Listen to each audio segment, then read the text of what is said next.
And welcome back to the Cover 3 podcast here on CBS Sports. That's Danny Cannell, that's Tom Fornelli, and that right there is Eric, the winner for the Big Ten Win Totals auction. Eric, thank you so much for your charitable contribution to St. Jude's. Very much looking forward to chop it up with you. And hello to everybody watching us at youtube.com/cover3 or listening or watching on demand wherever you get your podcasts.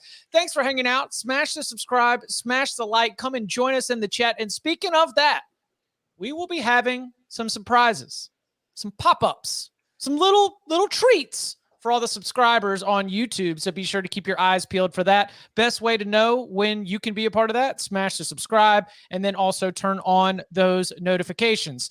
We will be diving into the Big Ten West win totals. That includes Wisconsin, Iowa, Minnesota, Illinois, Nebraska, Purdue, and Northwestern. And we've got some headlines to get to as well briefly. Now, again, I'm trying to limit our realignment talk. But first, Eric, I want to welcome you to the show. Thank you again for your contribution. And when did you jump on board with the Cover 3 podcast? Started about a year ago, and I was telling you guys this off air, but what got me hooked was when I heard Bud Elliott talking about backup left tackles for Miami, Florida, and we're like, oh, this guy knows his stuff. And so quick shout out to my brother, Justin. I was at Costco yesterday, and he calls me and says, hey, there's 10 minutes left on this auction. I think I'm going to bid on it. I said, yeah, bid on it. I'll throw in a couple $100, if you win. He goes, yeah, we won. And oh, by the way, you're going to go on and not me. So here I am. Family affair. Shout out to Justin. Shout out to Eric. Y'all are tag teaming this and you get all the glory. Tom, I know you're glad to see an Illini fan was able to beat out the Michigan men. It's always nice to have backup on this show when you're surrounded by ACC homers, to have another Illini fan on here to help speak the truth and spread the gospel of what a real football program looks like. Well, listen, they tell us that they, we don't talk enough Big Ten. This is Big Ten, and we've got Big Ten blood here on the show. We begin with a quick headline from the Big Ten. I'm not sure what the unpacking is, but Ohio State athletic director this morning early, we get the press release that he will retire in July 2024. He'll see out this academic year, the fall, the spring sports and whatnot. And then, there will be a new path forward for the Buckeyes. Tom, I'll let you get first word here. Is there a main takeaway or a sort of a way to spin this forward that seems really significant to you? He's been at Ohio State for a long time. He has been in college athletics for a very long time. Is this just something that makes sense to you, or is it a sign of more changes that might be to come? I think he's like the longest tenured athletic director in the conference right now. I can't think of who would be longer off the top of my head, but I mean, there's nothing huge to take away from it other than Gene Smith did a really good job for Ohio State while he was the athletic director of the school. If you look at what the football program has done during his tenure and what they've been able to do with the basketball program and other sports, you got to be pretty, you have to be appreciative of what he did for the school. But I think there was kind of a tip off the other day that this was coming, in that when Gene Smith was asked about before Oregon and Washington got announced and all the rumors were floating around, Gene Smith was doing a press conference or something, and he got asked about whether they were going to be joining the league. And he says, when you know, I'll know. That to me is the kind of thing that you hear from somebody who's like, I'm not planning on being here when that happens anyway. So yeah, I'll find out when you do. I'm not all that worried about it. So it's going to be strange. I'm sure Ohio State will be fine. It's a pretty attractive athletic department. I don't think they'll have problems finding somebody to take the job, somebody qualified. And I think they'll going on, keep on keeping on. But Gene Smith has been very good for that program in that school for years. So he'll be missed. Clearly he did a great job, but I was thinking about the next guy or woman, who takes over this gig, how dramatically different it is in just a decade of the expectation of what an athletic director has on their plate. You used to be throwing old coach in there, kind of an honorary position, go root for all the teams. Now you have to have somebody with business acumen who's, working the networks behind the scenes to make sure you're in the future of college football, that you're not getting caught blindsided like some of the athletic directors have. I don't think that was a risk at Ohio State. Clearly is one of those brands, but just in general, thinking about how dramatically different the athletic director is now and the job, what it entails, and how crucial it is to your program's success too. Do you think that is it fair to group this in with Jack Swarbrick? Is it fair to group this in with both administrators and coaches that are looking at the future of college athletics and being like, you know what? I don't want to do this. I don't want to adapt. I've had, you've made a good salary, especially as college athletics has exploded. You can probably filter this into, other opportunities if you need to. Again, I think this is happening with athletic directors. I think this is happening with administrators. And I think we've even seen it with coaches. I think maybe more in college basketball than college football, but certainly you've just sort of looked at the landscape and the way that things are changing. And not that it's a wrong path forward, but that you have served this long career and that like teaching an old dog one new trick is like, Gene Smith's good. Like it's going to get really turbulent. It's going to get really tricky. I mean, athletic directors might literally be CEOs of private businesses in 5 years. Mm-hmm. And I could see somebody who's been in forever just being like, this is good. This is a good time for me to bow out and let somebody else take over. Yeah, I don't know if that's the primary motivating factor behind this or if he's just, reaching that age where he wants to go live his life. But yeah, I think if I put myself in his shoes or any athletic director's shoes right now, I'm looking at the future of what's coming, and I'm probably not sure I want to be, the one to have to figure all this out myself. Yeah, you've served enough. Eric, you got any good Gene Smith memories? What's your favorite Gene Smith moment? I don't Illinois remember beating Ohio State in 2007. I do know he was pretty influential in getting football started again, right during the COVID year or whatever. I guess that's my main. Mm-hmm. Yeah. So. And again, that will be July 2024. And as Danny mentioned, very interesting to see who ends up taking over one of the, like, we talk about brands and, big football powerhouses, and Ohio State is in the first sentence anytime that you're going to start listing some of the biggest ones in the country. One more quick headline before we hit the break and dive into the Big Ten West win totals. So Cal and Stanford, that ain't it. Now we're also vetting SMU. Danny, I've seen so many different examples. It might have been our friend Robbie Calland who threw out it's 1:55 a.m. at the bar kind of energy, that last call looking around. I saw the very astute Ryan Nanny says this really feels like the stocking up on toilet paper at the beginning of the pandemic kind of moment. Danny, what are we doing here with the Atlantic Coast Conference? Just exploring the potential of adding Cal, Stanford, and maybe even SMU as well. I mean, we were, on the text thread last night, we were talking about it, and like SMU, there's a better brand than Stanford and Cal. And my thought was like, can you explore something else and just ditch Stanford and Cal altogether? Like, how about SMU and Tulane? Like, can you get in that Dallas corridor, or maybe bring back UConn to the table? But then you're reading like it's either all three or just two. Like there's not a SMU only option. So I'm like, well, what? These are all bad options. And it does feel, those are great analogies, because that does, it reeks of desperation of trying to do something. And I would just caution the ACC and Jim Phillips to don't just do anything, like do something smart. And I don't think that adds a ton to, to the ACC, the perception. And tell me one, unless you really want to sell the academics, which is great, and not everybody wants to try to do that, what other area do they present a strength that you're like, yeah, that makes sense? I can't think of one. Just getting into the Bay Area for the network to get more money, if that's still how it works. But even then, I'm not even sure how much more money you're truly going to get for these days. But my thing is, like you mentioned, Jim Phillips, you want him to maybe think this through a little bit more. I'm wondering how much say Jim Phillips has in this. Like, is this ESPN pushing this because they're like, well, we can get more money out of the ACC network this way, and maybe, we'll reconsider redoing your deal a little bit to help out if you do that for us. But I think just as a football move and just common sense, Cal and Stanford in the ACC is just dumb in that they're literally on the Pacific Ocean, so they're going to be joining a conference named after being along the Atlantic Ocean. It's the All-Coast Conference, okay? Yeah. All-Coast.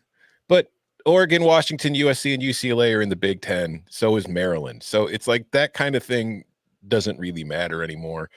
At least it should, but it doesn't. I think SMU is actually kind of like a decent school to add, in that if you look at what the power brokers at SMU are trying to do behind the scenes, that's a program that I think if you put it in the ACC and give it that kind of prestige and that Power 5 kind of, I don't know, kicking the ass, like, it would generate interest in that program from the fans in that area, which I think they've already got the money. They're just trying to get more fan interest in that Dallas-Fort Worth area in the program. And I think with the right kind of investment that they're getting, like, that could be a top half of the ACC team within a few years.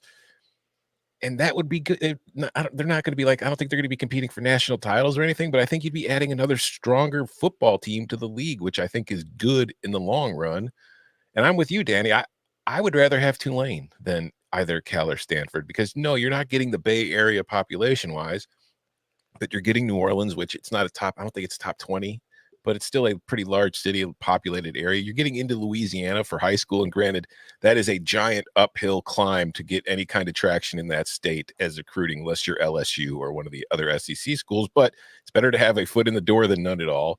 You get into Texas, both in the Southeast Texas, and you get into the Dallas-Fort Worth area with SMU. So I think logically those two have pluses that make more sense to me than Stanford and Cal. Stanford and Cal just feels like you're buying a name more than you're buying anything of actual value. So if I'm the ACC and I'm looking to expand in that manner, that's where I would go over Cal and Stanford. But what I wonder, if this is ESPN kind of driving this,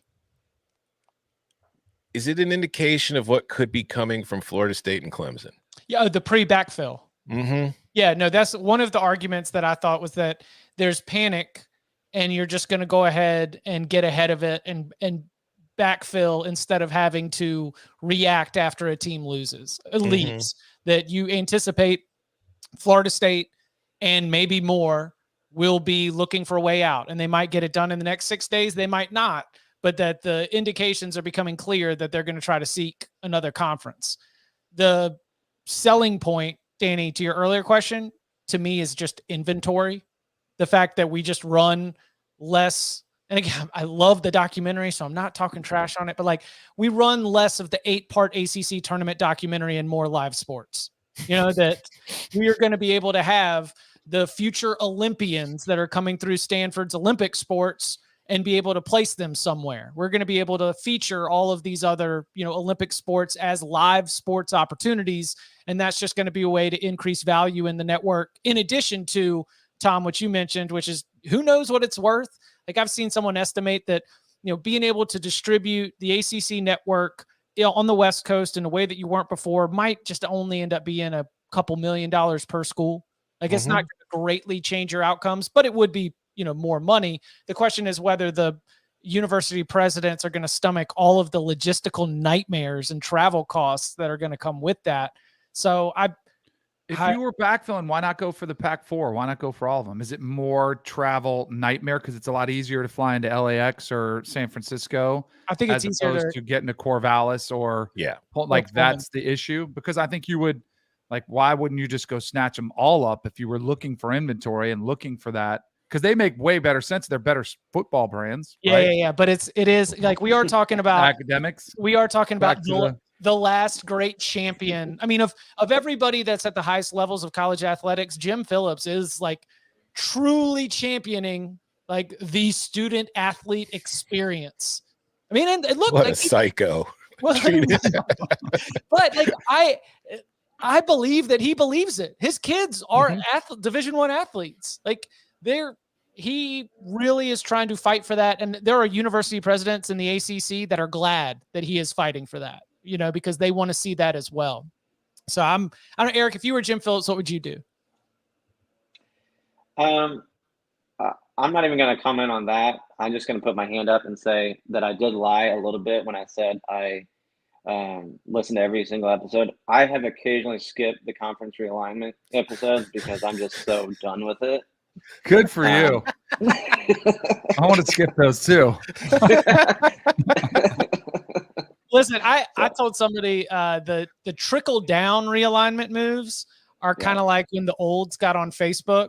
I was like, I'm off that. It doesn't get me going anymore. Those Those are fine. The first big headline, splashy one, okay, I can get my engine going. But we'll see. Again, the current state of things is that this is just exploratory. ACC is leaking out, exactly where they are in the process. No votes have been taken. We'll see. Let's just say we're going to be back together on Thursday, but do you think that the ACC will be adding one of the 3 schools that have been mentioned so far? Yes or no? Yes. I say no. I mean, SMU's saying we'll do it for free. But why can't you take them by themselves? See, then if they're free, I'd do it. But that's whole what I'm saying. It's like if SMU's willing to come free, I don't know why the ACC would pass up on that. Like, if they're like, we don't even need money, we just want in, I'd be like, okay, come on in. That's true. We'll see. All right. Just as Eric said, some of y'all just blow past the realignment talk, and I understand. Okay. This is like, I wish that our win totals were not being blocked up right now by conference realignment. The cheese of the diet here in the preseason of college football. But we are going to get into it. Big Ten West win totals, starting with Wisconsin, Iowa, and Minnesota. Next. CBS Sports Network goes all in with the World Series of Poker. We're talking a full house of characters in a competition flush with cash. The World Series of Poker on CBS Sports Network. Back here on the Cover 3 podcast, only but so many win totals episodes left, so we must cherish every single time that we get blessed with the voice of the general manager of Vanderbilt football. As much as I think it's the under is a safe play, like I can't even. Count them up! Count them up! How many games are going to win this fall? I can't fathom 8 wins. How many games are going to win this fall? I just can't. I don't see it. It's not on there. It's not the schedule I'm looking at. Unless there's another schedule somewhere.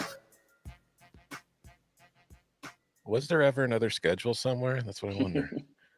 It was the schedule that all the Louisville players filled out for themselves that did not include practice or film study or listening to Bobby Petrino for the back half of that 2018 season. All right, we begin with the Wisconsin Badgers. New head coach in Luke Fickell, one of 4 new head coaches that we're going to have in this 7-team Big Ten West division. And the Luke Fickell era begins at home against Buffalo in week 1. Then they are to the aforementioned Pullman to go play at Washington State, back home against Georgia Southern, then on the road, short turnaround at Purdue. Early bye week after just 4 games on September 30th. Back in action, Rutgers at home, Iowa at home, at Illinois, Ohio State at home, at Indiana, Northwestern at home, Nebraska at home, and then the season finale at Minnesota. Now, of course, we are going to be doing something that has blown everyone's minds. So if you haven't heard it yet, hold on to your skull. But Wisconsin's going to run an air raid, or something like it, as they've gotten offensive coordinator Phil Longo in, and they brought in Tanner Mordecai from SMU. Now, you still have Braylon Allen, one of the best backs in the conference, there to be able to establish some consistency to what the Wisconsin fans, the traditional ones, are used to, and they return a lot of production on the defensive side of the football as well. Over-under win total at Caesars, 8.5. Over heavily juiced at -150, under at +120. Tom, why don't you get us started? What are we doing? Well, first, I'm going to start by saying you mentioned that there are 4 new coaches in this division, which kind of adds some volatility to trying to figure out what's going to happen this year. And of the programs in this division that we're talking about today, I don't think there is a more volatile program than Wisconsin as far as what we could see from the Badgers in 2023. This is a team that could win 11 and 10 games and win the division. This is a team that could end up going 7 and 5. There's just so many parts that we don't know, with all the transfers that have come in to help kind of, play in the dairy raid, with the new coaching staff, with all of this stuff going on in one off season. It's hard to really say for sure what you're going to get. But I will say, Chip, you also mentioned, the air raid look of it. Phil Longo did have 2,000-yard rushers in one season at North Carolina. It's not like he doesn't. Oh no, air raid doesn't mean. Hey, listen, that's what I'm saying. But this is for the listeners, because they hear air raid and they think, oh, they're going to throw the ball 75 times a game. No, they're just going to. It's the Baylor offense. They're just going to spread everybody out and then they're going to run. But I'm going over, because I do have faith in this coaching staff, and I do think that with Braylon Allen and this offensive line, they're going to have some success on the ground. I think defensively, they're still going to be pretty good. I don't think their defensive line is as good this year as it has been in recent years, but I still think it's pretty good. And I think that there is a solid enough floor because of that. But the thing is, when you look at the schedule, like Buffalo at Wazoo, Georgia Southern should be wins. I think going to Purdue on a Friday night makes it a little more difficult, but I also think, there's a new staff there as well. So I think Wisconsin, I'd give them a slight edge in that one. Then you get Rutgers. So there's a very good chance this team starts 5-0, but then you get like that stretch of Iowa at Illinois and Ohio State in consecutive weeks. That's a tough 3-game stretch. I don't know how they're going to get through that and how they're going to feel because that's going to be their first real tests of the year, in my opinion. So I'm going over. I'm not overly confident in it because, like I said, there's a wide variance in where the Badgers can be. I think they're going to a bowl game for sure. It's just they might barely get to a bowl game. They might also go undefeated in conference play. I don't know.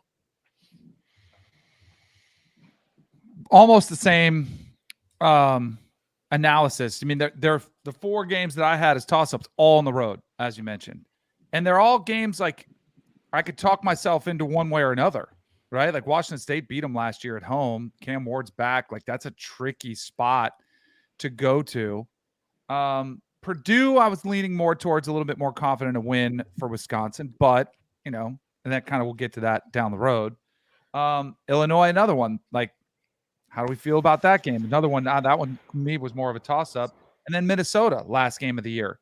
And a lot of new coaches and new quarterbacks. Like you're breaking in, a lot of the most important positions, either one or the other or both at all of these schools. I'm going to go over for a couple reasons. One, I do think the Braylon Allen effect will alleviate some of the pressure to have to throw the ball. Like last year, we saw Drake May emerge because they didn't have much of a run game. But 2 years ago, as you mentioned, you were able to run the ball a little bit better, and they have backs that are playing the NFL now. I'm also a big believer. And by the way, Taron Mordecai has played a lot of football. I know the spring game wasn't great. I do have to kind of consider his new surroundings. The defense sometimes will dominate a spring game, so I'm not that concerned about it, although I kind of am. But he's played a ton of football. I think you get a veteran presence there that the team can look to. There's stability. I think like there's a pretty good floor that could be there that's just better than Graham Mertz or some of the quarterback they've had of late. I'm a believer in Luke Fickell, man. Culture, I think the defense, which you would be concerned about the defense because Jim Leonard no longer there. I mean, he was one of the rising stars, but Fickell is just as good, if not better, with more experience and a bigger resume. So I'm going to say the defense, they can hang their hat on that as well. I'm going to go over. And Dom said, I wouldn't be like, if they're the surprise team of the year, kind of like TCU was last year, I wouldn't be shocked. But I also could see them kind of have a learning curve of, we got to, it's a new staff. We have to figure out this offense. I could also see them, being 7-5 or 8-4, but I'll go ahead and lean towards the upside surprise. Is this not, you guys are slightly over. Is this not an easy over? Because they're going to be favored in every game except for Ohio State at home, right? Possibly, yeah. Would you agree with that? Because they get Iowa at home. Yeah, like you said, they're not. Well, they could lose Washington State. They did last year. The other tough game at Minnesota, maybe they won't be, but yeah, a team that's going to be favored and they'll lose to Illinois and Ohio State, and other than that, they'll probably 10-2, right? Easy over. Yeah, they'll lose to Illinois and Ohio State. I love this. Yes. Obviously, yeah. Obviously. That you mentioned that this could go poorly. 7-5 is the floor. Like I really don't see they think about their Big Ten East draw. Yes, there is Ohio State, but the other 2 East teams are Indiana and Rutgers. Like that is about as favorable as you're going to get. That's the sorry we're making you play Ohio State draw here, Indiana and Rutgers. That's the package, right? Yeah, you have to buy the 2 sequels if you want to get the first one as well at the VHS store for the oldies out there. No, I'm over on this too for a lot of the reasons that we discussed. So we got a clean sweep, and Eric says it's an easy over. They're going to take that L to Illinois and to the Buckeyes as well. That's a 10-win football team. Bud is on the under, by the way. So Bud is on the. That's right. He only has 2 overs in this division. Find out which ones Bud they are. hates the Big Ten West. Always has, always will. That's right. How many games are going to win this fall? And how many points will you score this fall as well? As offensive coordinator Brian Ferentz, has the contractual challenge of scoring, was it 25 points per game? Yeah. 25 points per game across the 12-game schedule. A schedule that starts with Utah State at home, at Iowa State, Cyhawk there in week 2, as usual. Western Michigan back at home, then at Penn State, Michigan State at home, Purdue at home, at Wisconsin, then Minnesota at home. A little bit of a late off week, October 28th, then 4 games left on the schedule when they're back in action on November 4th. The Northwestern and Wrigley Field, Rutgers at home, Illinois at home, and then at Nebraska on Black Friday. Eric, I'll throw this one back to you. This one is 8.5 and just sort of split evenly on the pricing, -115 to the over, -115 to the under. How do you see the Hawkeyes ending up in 2023? But first, I want to discuss, you caught yourself, you said Ferentz instead of Ferentz. Can we get Bud Elliott on that train too, or are we just going to have him keep saying Ferentz? Something we can talk to him about. No, I've got the over, but it's not something I would ever bet. It's such a wild card with their offense. I do think that Cade McNamara is an upgrade, but is he much of an upgrade? I don't know. I'm not betting it. I'm gonna go over. I like their upgrades, but is Caleb Brown any good? We don't know. He was probably 5th, 6th string wide receiver at Ohio State. So I do like that they get Luke Lachey back. And who's the other tight end? Eric All. Eric All.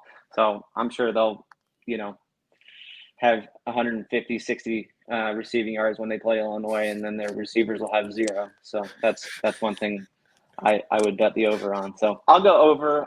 Not confident in it, but yeah, that's kind of where I stand. Outstanding analysis. I like it. So I'm on the over too. I actually feel way better about Iowa's over than I do Wisconsin because of the schedule. The way it sets up, I think it is extremely favorable to get, most of your winnable games at home. I know it's road, but I had them losing on the road against Penn State, and I actually had them losing on the road against Wisconsin in that matchup. That could be the game that decides the fate of this division. But I think it is a huge upgrade in quarterback, and it better be, right? Or else you're going to see Brian Ferentz fired. You're going to see, them not reach the goal. Like, you're going to see a lot of hard questions. But man, there's one thing I know about Iowa, that you're going to get an offense probably going to look the same. And you can put in, whoever you want at running back. It's kind of the NFL philosophy. We're going to have an offensive line that we're just going to pound it down your throat. And my goodness, Phil Parker is one of the most underrated defensive coordinators there is out there. Their defense is going to be really good. They're going to be legit. And they're going to win ugly, And maybe it's not as ugly as it was last year. I think it'll be a little bit better looking. But I think they're the team to watch out for. That consistency, I think, pays. Of all the, uncertainty that's out there, I feel best about what you're going to get from Iowa. I'm with Danny. I'm very confident about this over. This will probably be on the Locks Pod next week. I think they have made a tremendous upgrade at the quarterback spot, going from who they had the last couple of years to Cade McNamara. I don't think Cade McNamara is an all-world kind of all-conference player, but I think we have seen him perform at a much higher level than we saw any of the Iowa QBs of the last few seasons perform. And I think that is a huge boost. I think Eric All is a very good player. I think Caleb Brown, we haven't really seen him at the college level yet because you're right. He was stuck behind a whole lot of NFL dudes at Ohio State. But I think Caleb Brown is a very useful player, and he's probably the best receiver on that Iowa roster the second he steps into the room. My biggest question about Iowa, and I think something that we've made a lot of fun of Brian Ferentz, and we've made a lot of fun of that offense. But I think if you watch what Iowa has done offensively, it's really not any different than what they did in years prior when they were scoring 30 some odd points per game. There haven't been any huge changes. There's not really any philosophical differences. I think the last few years they've been hindered more by their quarterback and their offensive line than anything else. And I think for sure they have really upgraded at quarterback. And I think that upgrade at quarterback could help the offensive line in that Iowa wasn't really able to generate much push in the run game the last few years, because defenses didn't give a damn about them trying to throw the ball against them. They were just loading the box and really couldn't get the run game going. With McNamara, I think you're going to have to respect that passing game a little more than you've had the last 2 years. I think this team will score at least 30 points per game, and not just on defense. I look at the Hawkeyes as a team that's kind of being slept on because of all the jokes.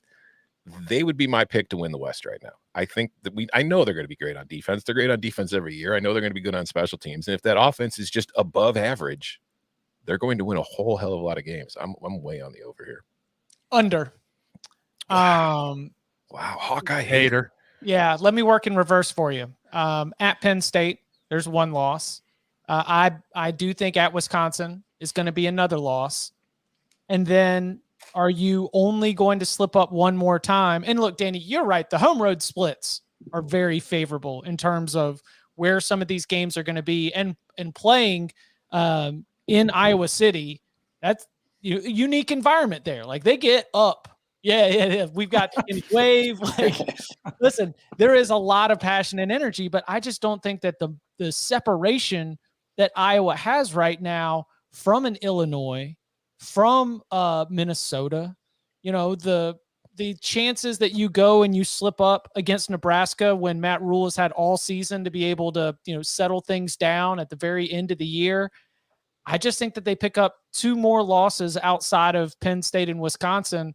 Like when I did my win-loss toss-up analysis, I got it right at 8.5. So this is not a strong play, but I think that because the margins are so small, and I do have a little bit of respect for some of these other teams, I think 8-4 is more likely than 9-3.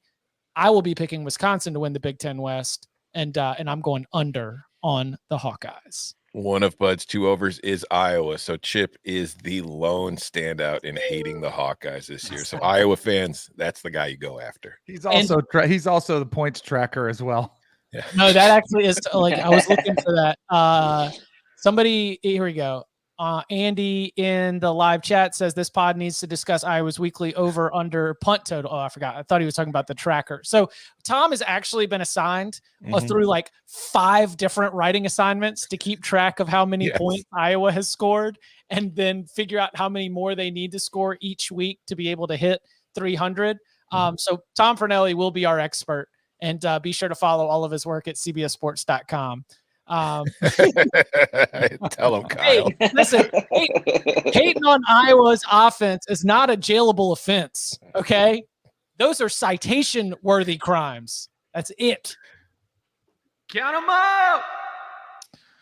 The Minnesota Golden Gophers over under win total of around 7, with over at -110 and under at -120. They begin on that week 1 Thursday night with a matchup against Nebraska.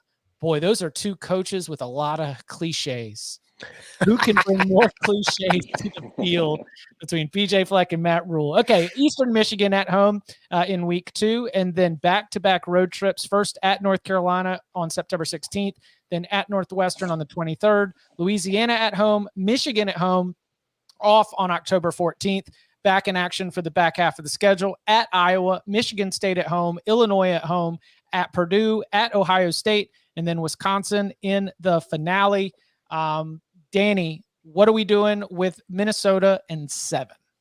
I feel pretty confident about the under on this one. I feel like I think 7 and 5 is probably the more likely outcome of these, but the likelihood that they go 8 and 4 versus 5 and 7, I think is, or 6 and 6 is far greater. So I'm going to take the under. Again, some of it has to do with schedules, but I had them losing to Nebraska. I had them losing Eastern Michigan. I had them losing North Carolina. Or excuse me, 2-0 losing to North Carolina on the road in Chapel Hill. So I have them starting 2-1, beating Northwestern, losing to Michigan, losing to Iowa, then beating Michigan State, beating Illinois, which are another couple, like I've put them in there, but not feeling great. Like I feel like I'm talking my way into even getting there. So I'm going under for sure. Just hold on till we get to Illinois. Eric. I'm not. I'm taking notes now. I'm under 2. maybe it was because I watched Calic Manus throw 2 interceptions against Illinois in person as we knocked the doors off of Minnesota last year, 26-14. Nobody really talks about that. Got receipts. And so I guess my point is, like, is he an upgrade from Tanner Morgan? No, he couldn't beat him out for the job, Eric. I don't know if he's an upgrade. So your quarterback is the same or worse, and your running backs has to be worse because it's not Mo Ibrahim. They do get Tyler Newbin back, and then they got a wide receiver that 7th year. Tom might know his name. Yeah, 7th year. I'm drawing on his name. So, yeah, I guess I'm on the under, partly because of schedule and partly because I think Calic Manus is not good. So I'm very much on the under here. I think there is a very real chance that Minnesota doesn't go to a bowl game this year. And it's because of my skepticism about the QB, who I know that they're pretty high on long term. I don't know how high they are on him in 2023. And you look at this schedule. I think PJ Fleck is one of the more underrated coaches in the country, and he's done a tremendous job with this program. But man, like, you open with Nebraska on a Thursday, and yes, you get Eastern Michigan, Northwestern, and Louisiana. Those are really your only 3 games that I look at this schedule, and I feel overly confident Minnesota will win that game. They're going on the road to face Drake May in North Carolina. They've got Michigan.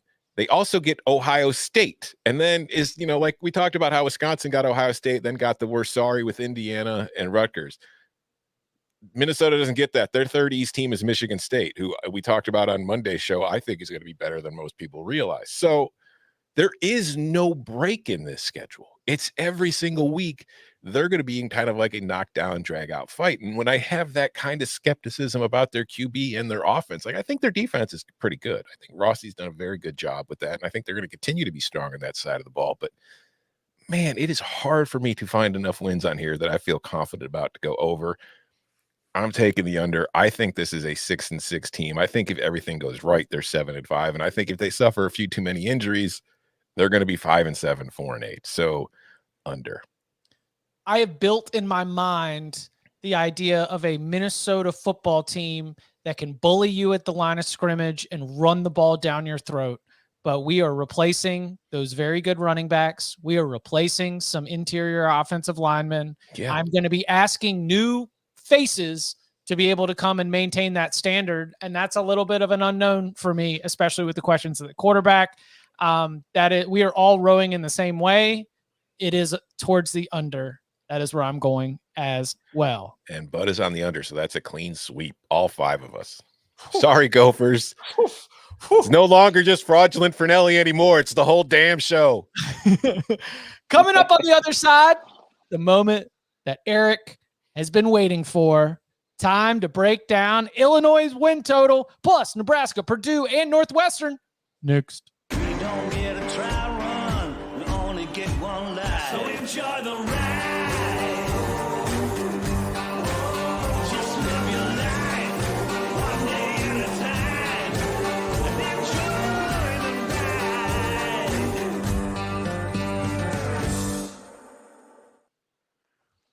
ride. Back here on the Cover 3 podcast again. Our thanks to Eric. He won the eBay auction. Proceeds going to benefit the St. Jude's Children's Research Hospital. And if you would like to get in on the SEC auction, it is open right now. There is a link here on YouTube in the episode description. There is a link if you're listening in the episode description, and we will be promoting it on social media as well. That will run until next Tuesday. So for the next week, if you would like to get in on the SEC win total show, which will be on Wednesday, August 16th, then go ahead and get the bidding going. The standard has been set. We have had great performances from Wade, Hank, and I would say that as we are here at the midpoint, Eric's doing a stellar job, but now it's his time to shine, baby. He didn't wear an Isaiah Williams jersey for nothing. It's time for us to break down Illinois' win total.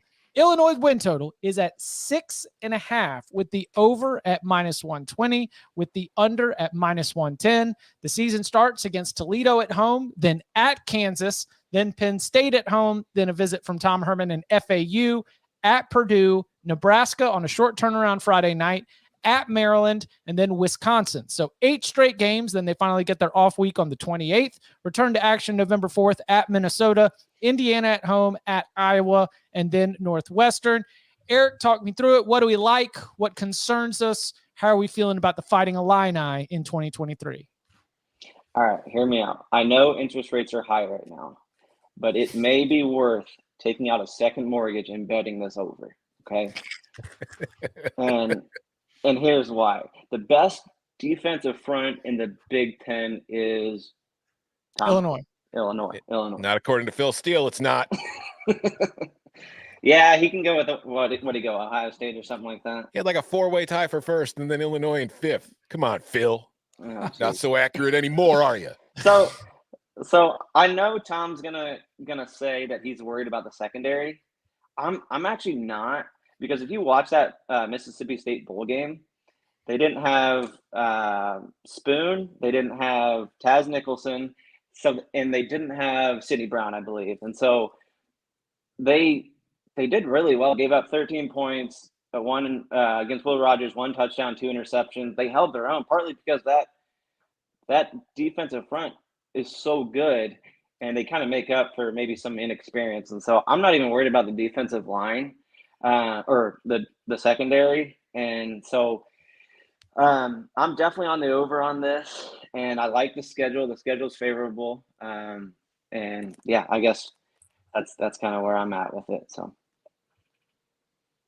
I want to hear Danny.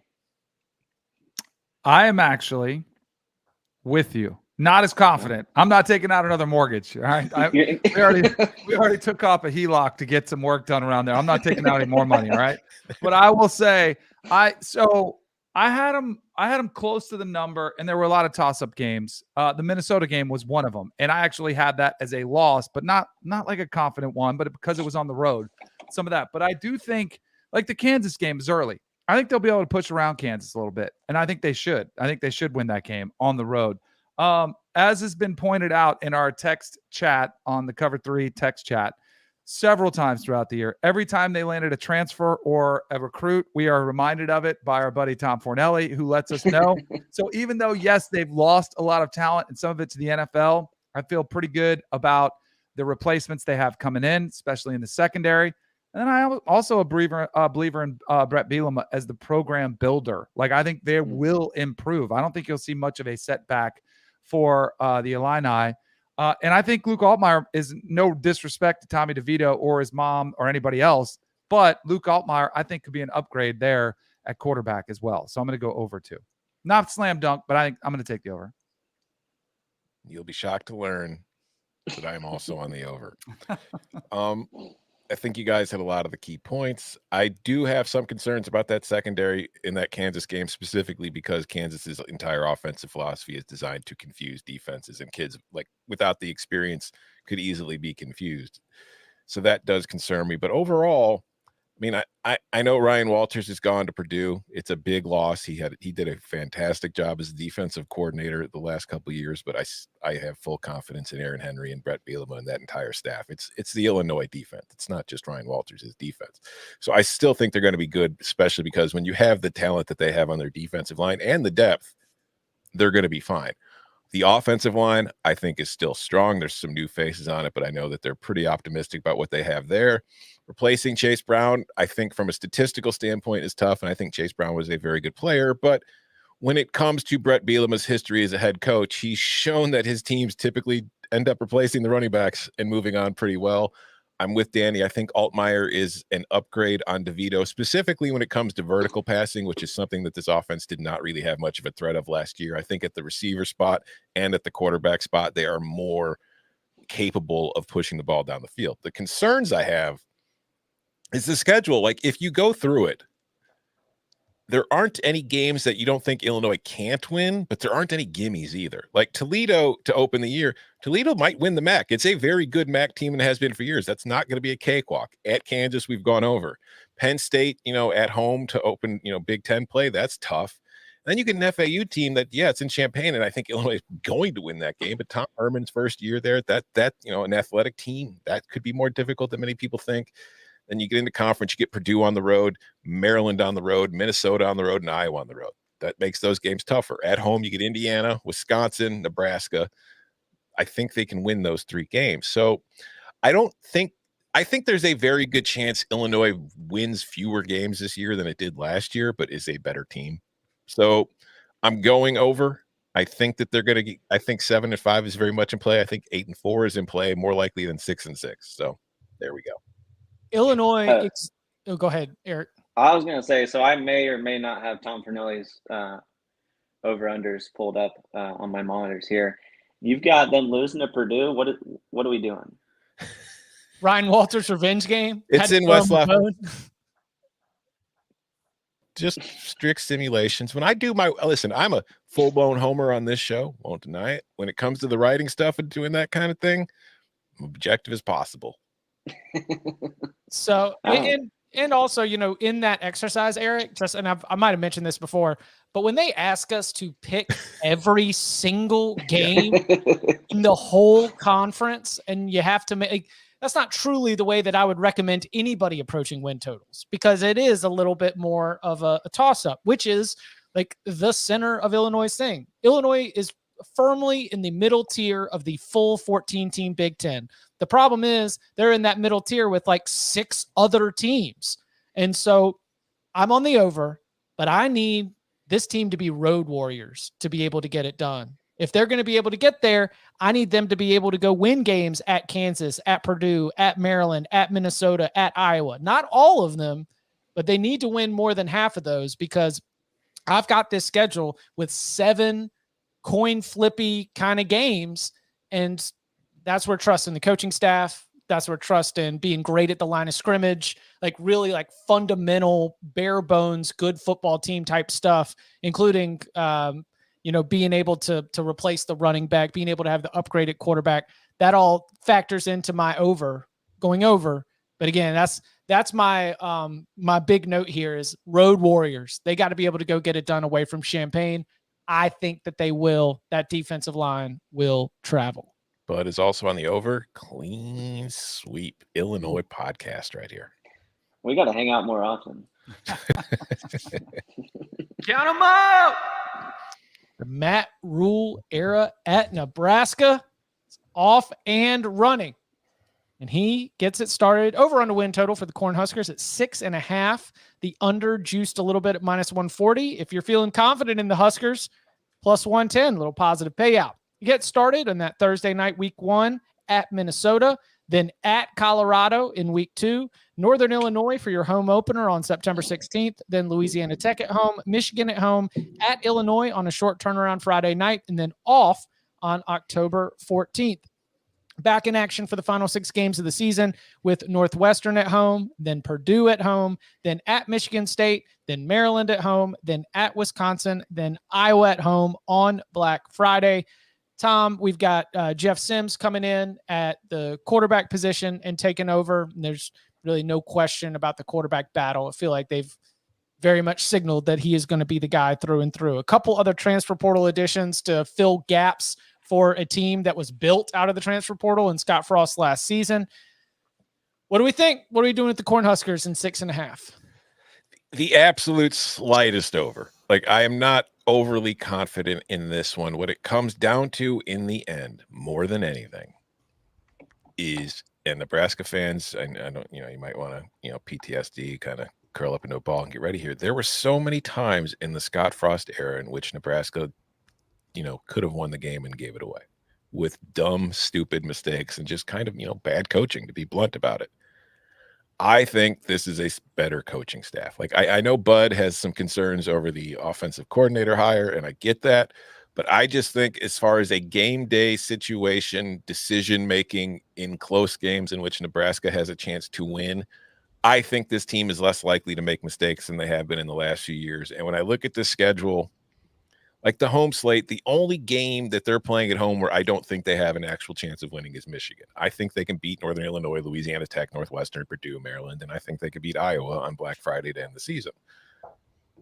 So that gives me some confidence in just, again, slightly going over. But I also think that this is Nebraska that is completely capable of screwing things up. Like they could start 0-2. Like they're starting with 2 road games at Minnesota, at Colorado. I think they're going to win at least one of them, but they could start 0-2. And if that's the case, maybe you lose buy-in, maybe you lose excitement going into the rest of the year and things kind of snowball. So not super confident in this one. Definitely not going to be on the locks pod. I've got them at 6.7 wins, therefore over. I've got them at 6-6. I've got them at under. Although I think there's a chance, like, and this is one where I don't feel great about it. I wish you could see what would happen in the first game. Like, if they pull off the upset at Minnesota, they start 4-0. Like, I could see them like having a ton of momentum. People are talking about Matt Rule, and then I still think they get smoked by Michigan. But I think that game is way more intriguing, way more compelling, and they have a lot more confidence. But I thought my mic went out. Sorry about that. But on the flip side, I don't think they beat Minnesota. I think they lose that game. I think they split. And I think it's just more of a learning curve year where there's going to be some ups, there's going to be some downs. I love Jeff Sims. I think he's going to be, dynamic. He's going to be fun to watch. We all know what he did at Georgia Tech. But ultimately, I think they finished the season 0-2 at Wisconsin, Iowa. I was trying to talk myself into it because I want it to be the story. But if you do go back and look at Matt Rule, wherever he's turned it around, it's been, a rough start because he's had to clean up. Now, those were much harder turnarounds. I think they'll be better. I think you'll see it. I think they'll be more disciplined. I just don't think it's going to happen, this year. So I have them at 6-6. Under. I woke up this morning and in my notes, I had him at over. And then I went to Matt Rule's Wikipedia page. And so if you go to his Wikipedia page, it says the head coaching records. At Temple, he started out 2-10, and then Baylor 1-11. This is Scott Frost didn't leave him an easy, plug and play type of deal. Jeff Sims, I didn't really understand that take. I know you said you're high on him. Or Danny said he was high on him. Disagreed with you so much he left the show. But I mean, maybe you guys can speak on this, but Jeff Sims, did that make a ton of sense taking him? Yeah, I think Jeff Sims is a really good player. So maybe I'm looking at a stat, but what happened last year where was he hurt last year? Yeah. He got a little bit banged up, so they had to bring in Zach Gibson. They had Pyron coming in. I mean, it was just a disaster. Georgia Tech was a mess. Georgia Tech, yeah. Okay. Well, and so I guess I'm on the under mainly because I think I believe in Matt Rule. I just think it's year 2, year 3, not year 1. So, see, the notes say over, and I hate it. And I hate it. I think at Colorado, Northern Illinois, Louisiana Tech, Northwestern should be wins, but man, a lot of toss-ups. Minnesota, Illinois, Purdue, Michigan State, Maryland, and Iowa. And of those, you've got 3 of them that are going to be at home. And there's a fun little stat about Matt Rule because Matt Rule, great job at Baylor. One thing he never did at Baylor was beat a top 25 team. 0-11 against ranked opponents during his 3 years at Baylor. Has a couple of top 25 wins back from his days at Temple against a number 19 Navy, against a number 21 Houston. But this is a head coach that in his college record does a great job of beating up on the teams that you should beat and just normally bumps your head. The good news for Nebraska and that trend is that, how many of these teams are going to be ranked in the top 25? Because I think that there's enough teams that Nebraska should be equal or better than that they're going to be able to be a 6-6 team. And my mind process says that 7 is the way to go here. But man, I would not bet this. I would not recommend the Illinois over second mortgage for this particular wager. But that's the schedule is just simply does not have enough teams that I think are of top 25 quality for me to think that Nebraska is for sure going to get 6 losses. So Bud is also on the under. And I will say with the Matt Rule first year trend, very different situations, I think, overall. He took Baylor over after the whole Art Briles thing. So that was a very difficult situation. And also the transfer portal did not exist when he did that. So he wasn't able to bring guys in as quickly as he was this offseason.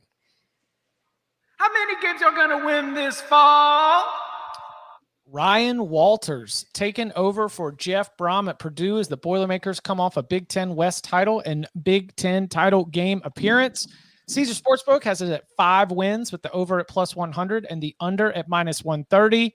And buddy, I hope that in the negotiations on the contract that they were able to put in some stipulations for what he was walking into thanks to this athletic department. Purdue opens the season with Fresno State, like one of the best programs in the Mountain West, a road trip to Lane Stadium, enter Sandman and Virginia Tech, and then Syracuse at home, returning its quarterback and its best pass catcher off a season when they were finally bowl eligible again. Yeesh. Then it's Wisconsin at home, Illinois, then at Iowa, and then Ohio State. Off on October 21st, then at Nebraska, at Michigan, Minnesota at home, at Northwestern, and Indiana. So they get Ohio State and Michigan from the East. They draw a legitimate, like potential 0-3, 1-2 type scenario in their non-conference schedule. Eric, can you talk me to 6 wins with this Boilermakers team? Not even close. I don't know if I can talk you to 4. I don't. Okay. The rivalry comes out. So now I'm interested. So I looked at the opening game against Fresno. Fresno at home, they're only 5-point favorites, right? And so if they're only 5-point favorites against Fresno, who else on that schedule are they going to be favored by? Their last 2 games is the answer. They get Indiana Correct. and Northwestern. They'll get those, but who else are they going to be favored by more than 4 or 5 points? And so I think best case scenario, you could get to 6. And if you told me they were 2-10 and they won their last 2 games, I could see that too. I think their defense is a mess. It can't be fixed in 1 year. It's going to take more than that. Hudson Card, I like. He was my pick over our quarterback that we got, and I like him. He's got TJ Sheffield to throw to, but he's no Charlie Jones. Maybe it's because Ryan Walters lives in my head rent free, but I'm on the under. And if I could do an alternate of 3.5, 4, I would take that too. Get some juice going. He's saying ladder down, baby. Sometimes you want to ladder up. Eric says ladder down on that win total. Tom? I'm happy because Purdue fans think I hate Purdue, so I'm happy we finally have somebody on the show that actually hates Purdue, and maybe deflect some of that from me. I think push is the most likely outcome here. I go over since we have to make a pick because that non-con is difficult. There's no way, like that is not what you really, if you're Purdue, that is really not what you want to be doing. You don't want to be scheduling a strong G5 and 2 P5 opponents in your non-con, even if the 2 P5s aren't exactly in the best shape that they have been, particularly Virginia Tech, but that is still Virginia Tech on the road in Lane Stadium. That's going to be a difficult game, but I do think Purdue's going to win 2 of those, if not all 3. Why can't you just put IUPUI on that schedule? I mean, come on. Yeah. Why isn't there a MAC team on this schedule? Like, no offense, but why aren't you playing Akron? Why are you playing Syracuse and Virginia Tech? But yeah, the conference schedule is just an absolute monster. Like, the last 2 games are at Northwestern and Indiana. That's great. That is a nice soft pillow landing. But oh my God, would you have to get through to get there? Like, Wisconsin, Illinois, at Iowa, Ohio State, bye, at Nebraska, at Michigan, Minnesota. That is a very tough first season for a coaching staff. And even if this team did win the division last year, it did lose a whole hell of a lot. And I think Ryan Walters is a very good long-term play for this program. I think that defense will get figured out, and it'll probably be better at the end of the year than it will be at the start of the year. But I think going forward, with his coaching and some of the recruiting momentum that they've already picked up on the trail, I think this is a good hire long-term for Purdue, but I think 2023 could be pretty rough, even with Hudson Card, who I really like too. It's just, like Eric was saying, there are no games on the schedule where you feel like they're going to be definitive favorites, and there are a few where you feel like they're going to be pretty healthy underdogs. So 5-7 is most likely. I'll give them the over, though, but just barely. I won't. But I am not on the ladder it down play. 5-7. I've got push to under, hold my feet to the fire. I think that there's something also to be said for how difficult it's going to be to hold this thing together when those winnable games are at the end of the season. I think that they will get there, but in those coin flip games, if it's been loss after loss after loss after loss, it's just going to be really tough. And look, Ryan Walters exceeds expectations, then Purdue fans should be thrilled. I just think there's a lot to replace and a lot to clean up for this group to really be at its peak under the new head coach. How many games are going to win this fall? Now, one piece of information I was not able to track down was where this win total was before Pat Fitzgerald was fired. 3.5. So it's only gone down half. Mm-hmm. Interesting. Northwestern, 3 wins at Caesar Sportsbook, over -115, under -115. We start on the Sunday on CBS, September 3rd, noon Eastern time, Northwestern at Rutgers. Big Ten on CBS. Then UTEP at home for the home opener on September 9th. Then at Duke, Minnesota at home, Penn State at home, Howard at home, off on October 14th. Then back in action with at Nebraska, Maryland at home, Iowa and Wrigley Field, at Wisconsin, Purdue, and at Illinois. And now I get to ask 2 Illinois fans what to do with the Northwestern win total of 3. Over by October? Is that what you guys say? Ooh. Let's go. No, When's the Howard game? I think By October. So they're going to hit this before Howard. Wow. Over by mid-October. Yeah, mid-October, 1st of October. That's what I meant to say. October 7th to be exact. So I think they sweep the non-con. Duke was super fluky last year. And I know you guys probably think Rutgers has the advantage in that game. First of all, may I remind you, Northwestern's never lost in Ireland before. They're actually undefeated. And okay, so the reason I'm going Northwestern to win that, so I think they sweep the non-con, and they just got to catch one, and they'll catch Rutgers because Rutgers has the worst quarterback in the Big Ten. The worst quarterback. I mean, and Tom, you'll appreciate this. He gives me Archer Sukowski vibes, right? Well, the stat of like 4 that man touchdowns. was a hero for like 2 games. Hey, we love him, but him at Rutgers, Now a coach. not pretty. Now coach, great guy, but not a good quarterback at Rutgers. So my point is, so you've got Ben Bryant, who he's played a lot of football, right? And so if you're going to tell me that there's a definitive advantage when you've got that quarterback, competition, those guys going after each other, give me Ben Bryant, give me AJ Henning. I'm pretty sure those are the only players I can name on the team, but we'll transfers. Go with that. Here's my advice for this one. Like, if instead of betting the season-long win total, if you think Northwestern's going to go over, just bet them to beat Rutgers. Yeah. If you think they're going to go under, bet them to lose to Rutgers. Like, because I think they're going to beat UTEP at home, and they're going to beat Howard at home. And then after that, like, it's all going to come down to the Rutgers game, because, like, I don't think they're beating Duke. I think Duke overperformed last year, but I think even an overperforming Duke coming back to earth is a better team than Northwestern, especially at home. So I like Duke in that game quite a bit. But when you get to the rest of this Big Ten schedule, like, they're not better than Minnesota, even at home. They're definitely not better than Penn State, even at home. They're not going to beat Nebraska on the road. They're probably not beating Maryland at home. Playing Iowa at Wrigley Field, Northwestern doesn't have a great history of playing at Wrigley Field. They're probably going to be more Iowa fans in that stadium than there will be Northwestern fans. At Wisconsin, that's a loss. Purdue, maybe, but probably a loss. And at Illinois to finish the season, they're going to lose by like 45. So I think 3-9 is in play if they win that Rutgers game, but it's on the road. I'm going under. Like, I think 2-10 is very much in play with another winless Big Ten season. And I do think they've upgraded at QB. I think Henning is an interesting player, but he was at Michigan for a while and he was never really productive at receiver as much as he was on special teams. Maybe he breaks through. It's just, I feel like Northwestern is not the place receivers go to break through.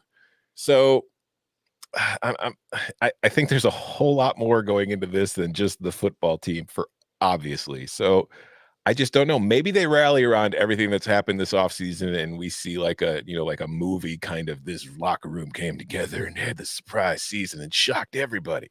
But I doubt it. Again, 2-10, 0-9 in the Big Ten. Which is why I think they cancel each other out. You can't definitively say that they're going to quit. You can't definitively say that they don't catch a little fire, beat Rutgers, beat UTEP, and all of a sudden gain a little bit of confidence and get it going. So I'm going to put it to the side. This team went 1-11 last season. I think the upgrades are minimal, and they lost their head coach. And that's not even diving into like the reasons why they lost it and all the off-field stuff. It's like we have a coaching change, we have inexperience at the head coaching position, turmoil, like all that. I'm on the under. Even my process comes out to 2.5. So give me the under on Northwestern, and it's going to be one long naked bear crawl of a season. Is this the first? Is this the first over under that we'll know after the first game of the season? Oh, I think so. Yeah. Yeah. Because it's 3. Mm-hmm. Yeah. And also, we can't put it past Howard to go in there and beat him. No, we can't put it past UTEP to go in there and beat them. We can't put it past anybody to beat this Northwestern team after what we saw last year. Gracious. So thank you. Eric, thank you. You did a great job. Hey, you maintained the standard. One question. I told somebody I was going to ask this. Maybe I missed it because you guys covered it in a conference realignment episode that I maybe missed. What is JAG Plus? Oh, just a guy. So Just like guy. a Jag Plus. Okay. is just a guy. But he's slightly more. Yeah, and a Jag Plus. And so like if you're building a roster and you might just need a Jag Plus at a certain position because everything else is in place. But if you've got a Jag, well, then that might be putting a ceiling on what you can accomplish as a team. Do you follow baseball? The Cubs when they're winning. All right. So do you know like what WAR is? Like a 0 WAR player is just replacement level? Wins above replacement. Yeah. So like a Jag is a 0 WAR player. A Jag Plus is like a 2 WAR player in that he's not a negative, but he's not adding a whole ton to your team. Yeah. So that's exactly where it comes from. That's a Jag Plus. So There's nothing wrong with being a Jag Plus. No, I wish I was a Jag Plus. Does a Jag sleep in the bullpen for the White Sox or no?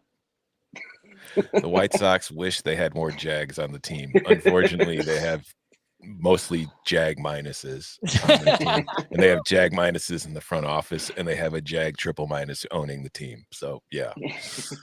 Eric, thank you so much. We appreciate your charitable contribution to the St. Jude's Children's Hospital. Again, if you want to get in on the SEC win totals guest picker, the auction is now live. Link in the episode description, and that will be for next Wednesday, August 16th. For tomorrow, we'll be opening up the big old bag of mail and taking some live mailbag questions, so be sure to get those in. And you can follow him on Twitter at Tom Fornelli. Eric, you want to shout out any place where people can follow you? Just Eric Kuhns, ERICKUHNS. Let's go. Gentlemen, thank you very much. Thank you.